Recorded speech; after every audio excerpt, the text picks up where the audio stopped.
Hello again, I'm John Turzak, and this lesson will answer the question, not the only way it can be answered, but the question of how to make a green Mexican tomatillo sauce. And here are the ingredients that we're going to use to make the sauce. We have fresh tomatillos, jalapeno, some cilantro. I got a little bit of whole butter. You could use oil. You don't need to do the sautéing with butter. You could use oil. Mexican oregano, whole garlic, cut up tomatillos, and 1 onion. I have a quart of tomatillos. Now this is a tomatillo. And this is exactly how they come in the supermarket. And then what's required is that they get peeled, like so, and then quickly rinsed. And what I did in this case here is I just cut them into pieces like that. So we have 1 quart of tomatillos and 1 onion. I'm going to leave the garlic whole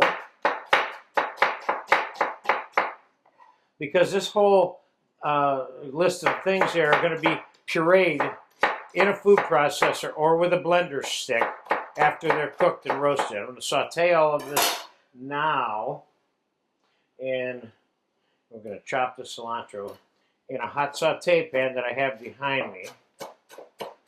This sauce, by the way, can be served hot, cold, or warm. And you can put the amount of jalapeno, serrano, or whatever it is you're using to spice it up. If anything, use the amount that you want.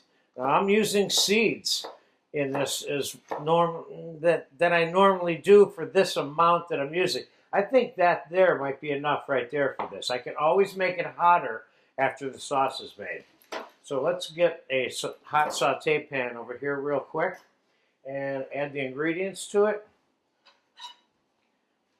I got about 2 or 3 ounces of whole butter here. And let's put the tomatillos in here. Let's put the garlic in here. Let's put the tablespoon Mexican oregano in here. Let's put the jalapenos in here, cilantro, and that 1 onion.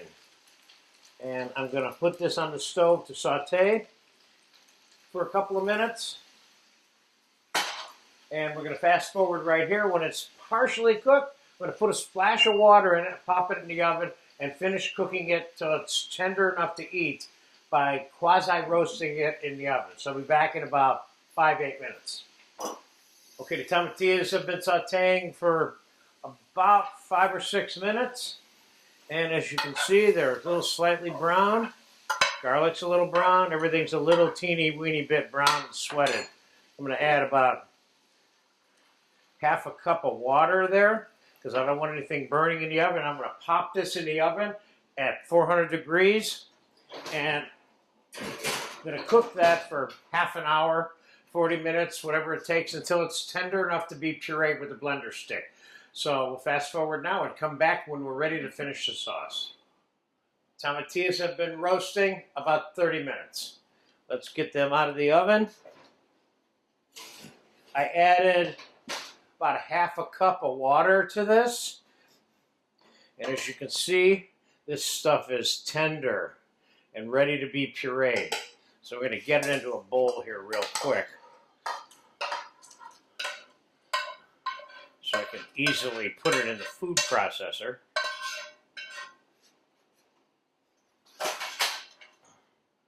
And we're going to get it processed.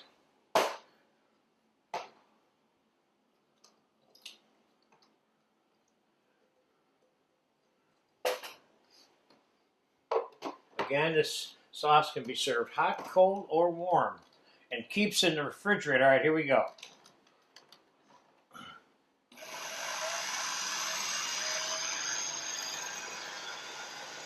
We're looking for a smooth consistency here.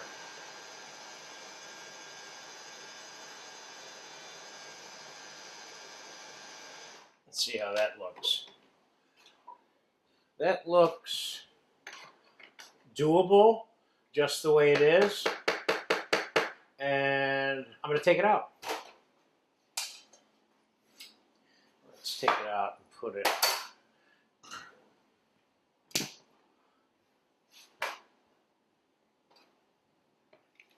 Put it in the saucepan. This doesn't need any adjusting, I don't think, at all in terms of the texture, but you'll know exactly what this texture is when it gets cold. But right now, let's get it on a plate. Well, before I do that, let's taste it.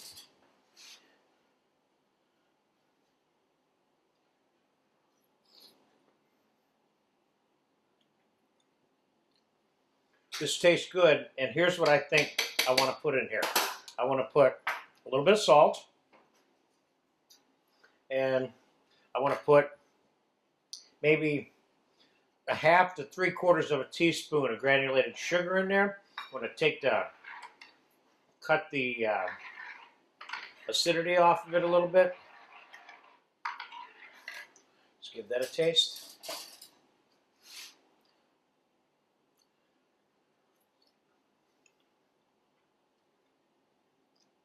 This could use just a little tiny bit more salt and just a little tiny bit more sugar.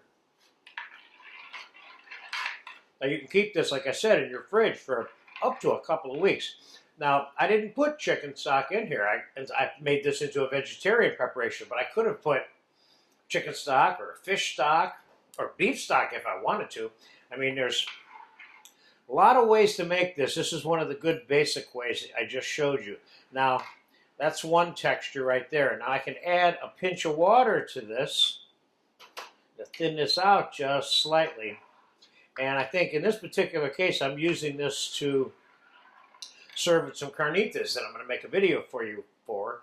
And this is one of the classic sauces that are used for a variety of things in Mexican cooking. And as it turns out, Mexican-American cooking as well. So there you have it, a good basic green tomato, if you will, which it's sometimes referred to as by the Americans, tomatillo sauce, Mexican style.